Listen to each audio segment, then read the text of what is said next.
Welcome to this episode of Martial Truth, Punching Power. Okay.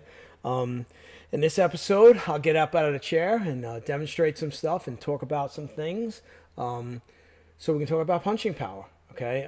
My approach to it, what I've learned throughout the years, and you see if it helps you. Hopefully it will. Okay. As always, please, if you like the videos, please click the like button. Share, subscribe if you're not a subscriber. Please consider becoming a monthly member. All right, it's $2.99. There's a lot of detailed instructional videos there that people seem to like. Memberships are growing every month, so appreciate that. Appreciate all of you. Appreciate all the new subscribers. Thank you so much.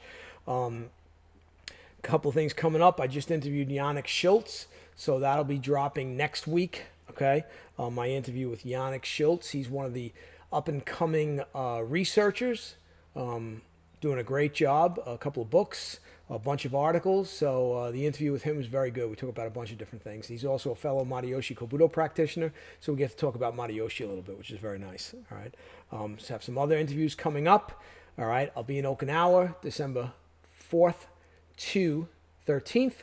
So if anybody's there, would like to get together, please reach out. Love to meet new people. Maybe visit some dojos. I'll look really forward to it. All right. So let's talk about punching power. Okay, so I'm 15 years old. I joined a karate school, and obviously I'm full of all kind of piss and vinegar, right?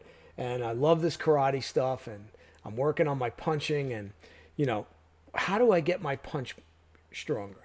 How do I increase my power? Two things. I'm interested in speed. I'm interested in power, especially at that age, right? Now, understand, I'm 15, so I only have X amount of strength at this point, right? When I first joined, I was only about 5'2", 125 pounds, not the 5'7" giant that I am now, all right? And, I would ask the instructors, and they would just say, go hit the heavy bag, go hit the makiwara. Okay? Anything else? No. Just punch, practice punching. When you punch, practice punching hard. Okay. No, I'd hit the heavy bag, I'd hit the makiwara, tried to figure out some things on my own. But there wasn't a lot of detailed instruction on how to generate power. And how to generate power specifically so that when you hit another human being, the guy that's trying to possibly kill you, that you can put him down and do some serious damage to him. So, again, I went that route, and then I went to Okinawa. And Master Shimabuku helped me with the punch, corrected my punch, corrected some things, made me extend my arm more, okay? Told me I was punching too short, as a lot of people in modern isshin-ryu do. So that was number one, right? Then, became a police officer. Obviously, every once in a while, had to punch somebody, okay? Saw my punches were pretty effective, okay? So I knew I was doing something right. So obviously I'd figured some things out, but, I still wasn't 100% good. And, then, through trial and error and practice and looking at things and reading some things, I think I got a pretty good handle on the punching power. And then, I met Chen Zhanghua, and I started hearing these principles that he talked about, right? And one of the principles was when you're going to hit somebody or strike someone, you can't have any leaks in your body. So we're always worried about hitting the other guy, but we don't think about, well, what's our body doing? And here's what I mean by leaks. So later on, I got to go out and water some of my Arizona garden. So I take the hose and I squeeze the handle, and the water doesn't come out. And then I look at the hose, and it's one of two things. Either there's a kink in the hose, or there's a hole in the hose. And if there's a hole in the hose, like there was a couple of weeks ago here, because the sun's pretty fierce out here, it kills hoses, right? I look and saw the water shooting out of the hose. And then I'm like, oh, that's why it's just dribbling out here. So I had to buy a new hose. Well, your body's the same way. So when you punch someone, and we'll use the first two knuckles as an example, right? And I want to hit them with these first two knuckles. There's many places along the body that can have a break in it. And if you have a break in it, your power is going to leak out your own body. Now, here's the problem with this. When you're hitting a heavy bag, you're not going to know that because you're hitting a heavy bag and it feels pretty good. Yeah, man, I'm driving in that heavy bag. Boy, when I hit it, I'm hitting it really hard. I could feel the resistance. My muscles feel good. But are you leaking? Is there a leak in your arm? Could leak at the elbow point, can leak at the shoulder, can leak at the lower back. So do you have leaks? Okay. The only way you're going to know if you have leaks is if you have an instructor who understands this and can look at you and say, no, no, no, your elbow's in the wrong position. No, no, no, your shoulder's in the wrong position. No, no, no, your back's not right. No, no, you got to stand like this. No, no, this is the position you have to be in. This is your alignment. You have to be in this alignment. Okay. Or you've got to have been in a fight, and when you hit somebody, the guy, you didn't hurt him that bad. The guy kind of stood there and looked at you. Okay, well, what's up with that? Well, what's up with that is your power is leaking out your own body. So you think it's driving into the enemy, but it's not. It's leaking out your own body. Now we have a problem, okay? So fixing your alignment is incredibly important. And the Chinese have a saying, and that saying is, you must find the straight line in the circle. So that means if I'm striking you with these first two knuckles, right? If I'm hitting you with these first two knuckles, the power has to be in an unbroken line through the arm, through the body, to the feet. If there's a break in that line, which isn't straight, okay, but it has to be straight. That line can't be broken. If it's broken, that's the leak point. So if your alignment's correct, then the power goes through the enemy. That power is like a bullet, okay? It's tremendous. It's frightening, all right? I don't care if you like to break boards, break concrete blocks, knock yourself out, okay? I don't do any of that stuff, okay? I'm only interested in if I hit a person who's attacking me and trying to harm me, that when I hit them, I do major damage, okay? And I know I'm capable of that because I've done it, okay?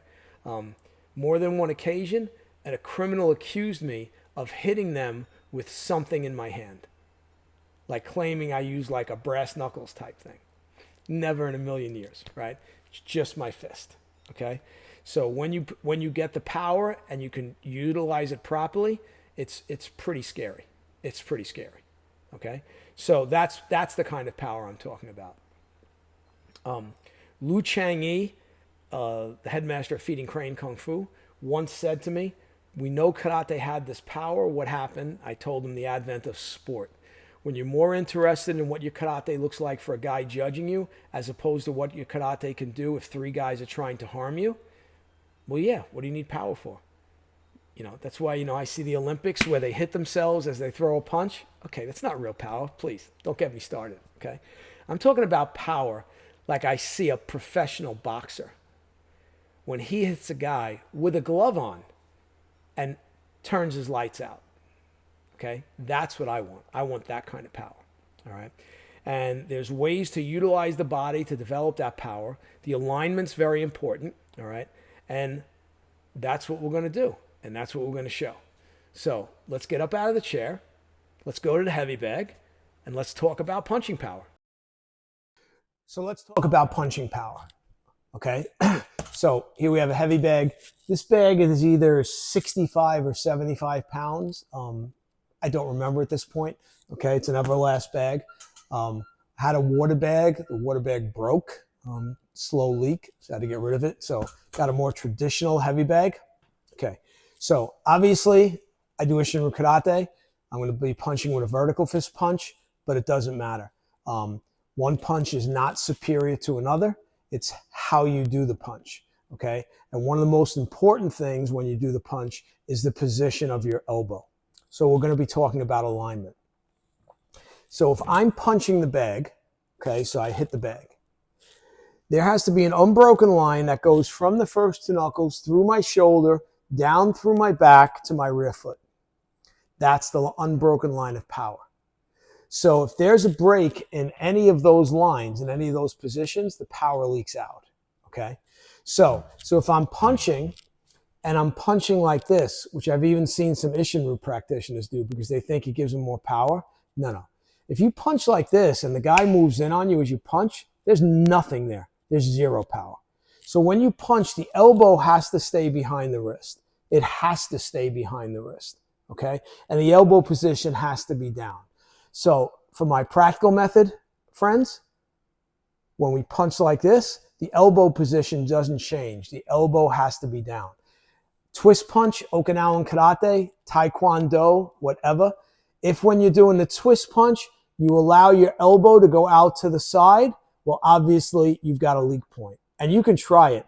Just have someone put your elbow to the side, have someone push your arm in, try to resist it, and then put your elbow here. So in the style of jiu-jitsu I teach, we punch like this, underhand, palm up. Whether it's to the head or the body, the elbow position is down. Isshin-ryu, we go vertical fist, the elbow is down, okay? Turn for practical method, right? Okay, where we do the Phoenix Eye fist, it's a twist punch, elbow doesn't move, it's the same. When we punch, I'm trying to extend my power into the bag. Now, obviously, I'm not going to be able to fully extend my arm. Why? Well, because the bag, I'm hitting it, it's in the way. Okay, when I'm in the air, I can obviously fully extend my arm. But when I'm hitting a bag, of course I'm not going to do that. If I'm from this distance and I'm doing this, this is surface punching, right? So I can move in a little bit and I can hit the bag. And that sounds pretty good, right? But the problem is it's a surface. I'm not driving through the bag, okay? So we want to drive through the bag. So this alignment's important. First step in the alignment always is the fist. So if you're making a lousy fist, okay, first off, you hit a person, you're going to probably take yourself out of the fight. You're going to hurt your hand. Big injury with cops, they punch, they hurt the hand. Okay. Second is the wrist. Okay. So you got to make sure the wrist, everything's straight. If you're punching with a bent wrist, like some of my isshin friends, I see stuff. No. These knuckles are straight in line with here when you punch. Okay. So we already talked about the elbow. Now the shoulder. So if I'm punching and my shoulder is going up, that's where my power is leaking. Now, you're not necessarily going to feel it when you're hitting the bag because you're hitting an object. Wow, that feels pretty good. It feels like I really got power, but your power is leaking out the shoulder. Now, if the shoulder's down, the elbow's correct, everything else, the alignment's right. But now when you're punching, you're bending over like this, okay? All right? Now you've got a problem. Now your power is shooting out your butt, okay? So we want an unbroken line so that when I punch this bag, the powers and the bottom of my foot coming through comes out the first two knuckles. Okay? So if I'm doing an isshin-ryu punch, when I was first training on the bag and I first teach beginners here, what I do is I have them just stand like this and one hand on the hip and maybe this hand here, and I have them just work this. Now, we've talked about the rod in previous videos. You're going to see the rod is still in effect. You're not going to see me do this. Okay? Why? Because in my dojo, we train to fight multiple opponents. If I'm doing these big wind-ups and these leaning in to get more power, problem. How do I change direction to deal with bad guy number 2, bad guy number 3? Okay? So we're going to generate power by utilizing the waist and by the proper body alignment. Okay? So when I punch, my waist is going to do this. Now, if you look at my head, you see it looks like my head's not attached to my body. My head never moves. Okay? So the waist is going to throw the punch. Okay? So I hit you with my waist. This is just the tool that I deliver that power with. As anything else, I have all kinds of tools in my garage. I learned early on that if you buy a cheap tool, you're going to be buying another one and spending more money. So now I buy good tools. So I make sure this tool has to be prepared for the power that I'm going to generate. So in the beginning, you're probably not going to be able to generate a lot of power. So you have to work up for it. Okay? So we're here, hands on the hip again. I'm doing from an isshin-ryu standpoint, but I could easily do one of the other styles, right? So I'm here. This is going to rotate. So you see my logo is disappearing because this is going to drive the hand forward. So now when I punch, you'll see the power is a lot more severe. You see the bag jumps off my fist. Okay? So I'm not doing this.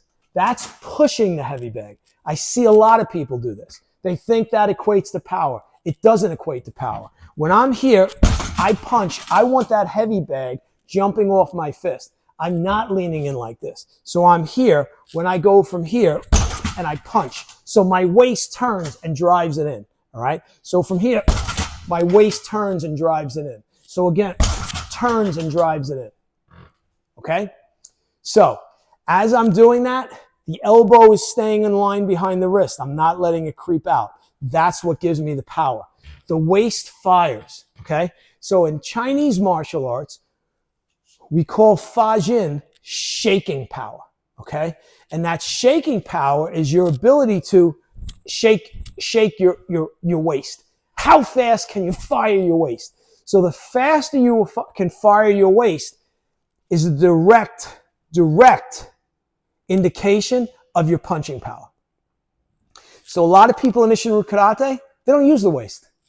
They just punch right from here. They never use their waist. So you stay here. And yeah, you'll develop a decent punch if you practice that a lot. But I'm not interested in decent. I'm interested in frighteningly powerful. Okay? So when I'm hitting the bag, right, and I'm here, and I'm going to come in and drive in with this punch, right? I want to be able to turn my waist and drive through, right? So now I drive in, right?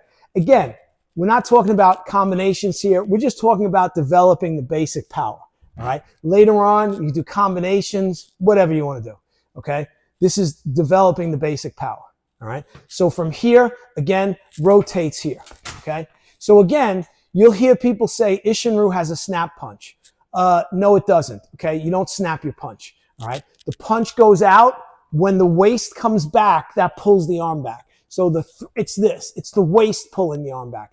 I'm not mechanically pulling my arm back. If I am, I'm slowing down my punch at the end.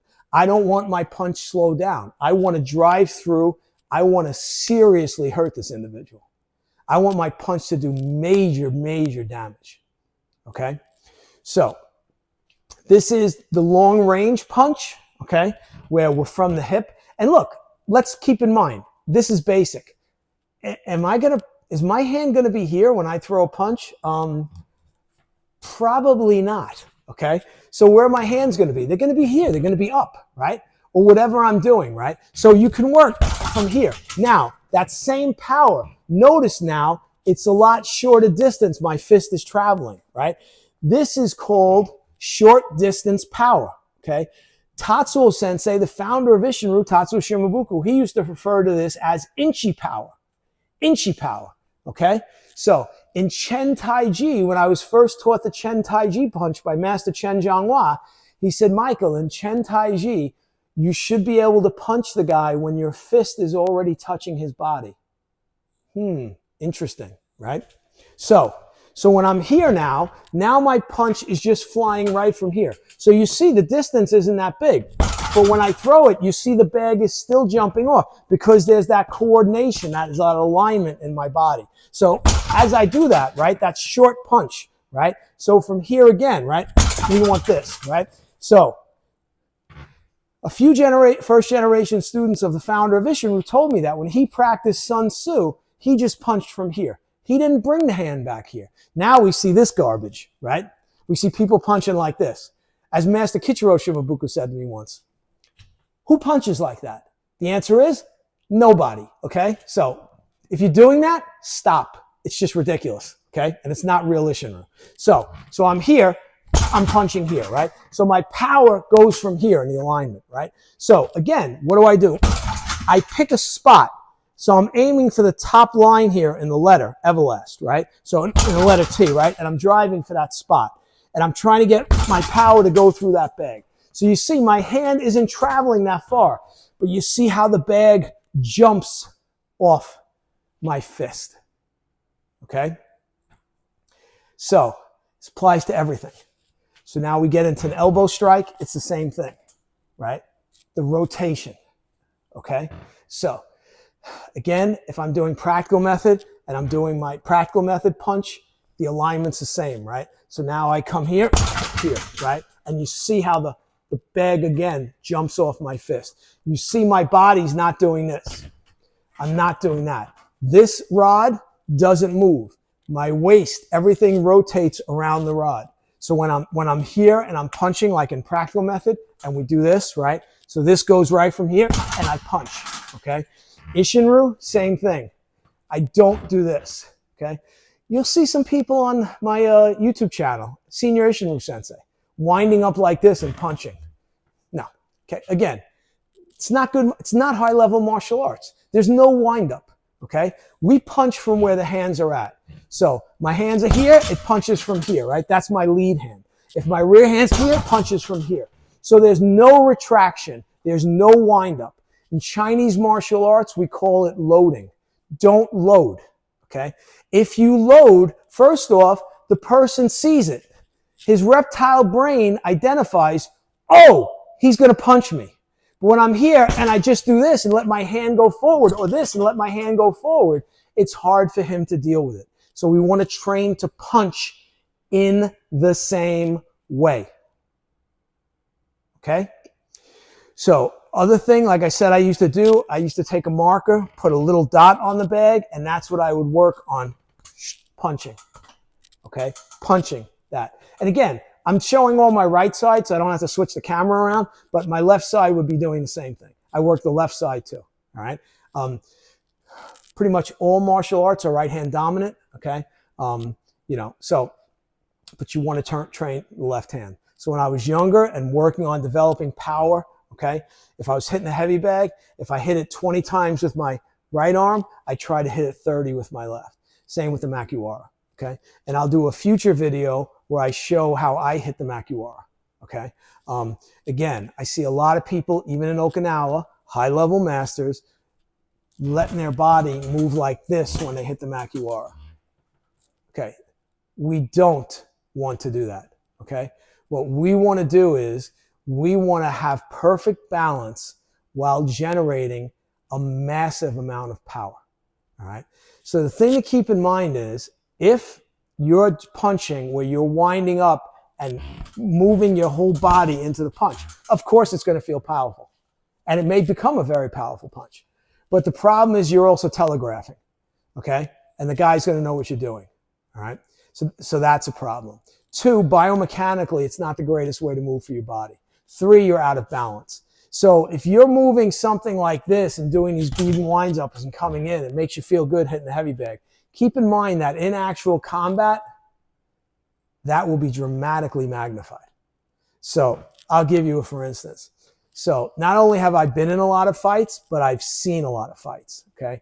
I saw plenty of times where 2 criminals squared off, all right? And the one came in with this massive punch, and what'd the other guy do? He just stepped back. And the guy missed him, and the guy who threw the punch fell on his face, okay? On occasion in boxing, we'll see this. We'll see a professional boxer throw a punch, loses balance, and he falls down. We don't have the luxury of doing that. If you're training for self-defense, you must strike, move in a perfect balanced position, okay? Kempo Gokui, person's unbalance is the same as a weight. Think about it. The body must be able to change directions at all times. All times. If I'm coming in and moving my whole body like this forward, how am I changing direction if I have to? I'm not. Okay? So again, when we're punching, here, punch. Let the hand go out, punch. Okay? But notice it's just rotating around. There's none of this. All right? So, hope you've enjoyed this. Think about it. Play around with it. Okay? I'll do future videos where we talk about maybe some kicking. Okay? I'm a little bit older now. I don't kick like I did when I was 25. Okay? And now that the weather's cooling off here in Arizona, in the near future, I'll shoot a makiwara video because the makiwara is outside. All right? So again, hope you enjoyed this one. And I'll see you in the next video. Thanks. So I hope you liked the demonstration and my explanation of punching power, how you can work on it, develop it, the positions your body needs to work in, the utilization of the hips, proper use of fajin, kime, chinkuchi, whatever term you want to use, they're all basically the same. Okay, it's using your body at a high level, having your body in the perfect structure and alignment so that when you issue that power, the power goes through the opponent, through them, causing tremendous damage. That's what we want, okay? That's what we're working on, all right? So hope you enjoyed it. As always, please, if you liked the video, click the like button, share, consider becoming a monthly member, subscribe if you're not already a subscriber, all right? Again, we have some interviews coming up. Next week will be Yannick Schultz, all right? And I'll be in Okinawa early December, all right? Look forward to seeing a bunch of friends, McCarthy Sensei and, obviously Shimabuku Sensei. I'm looking forward to spending time with him and hope to see a whole bunch of other people, all right? I'm really looking forward to going. I haven't been since 2016. So thanks again. Appreciate all of you, and we'll see you in the next podcast. Take care.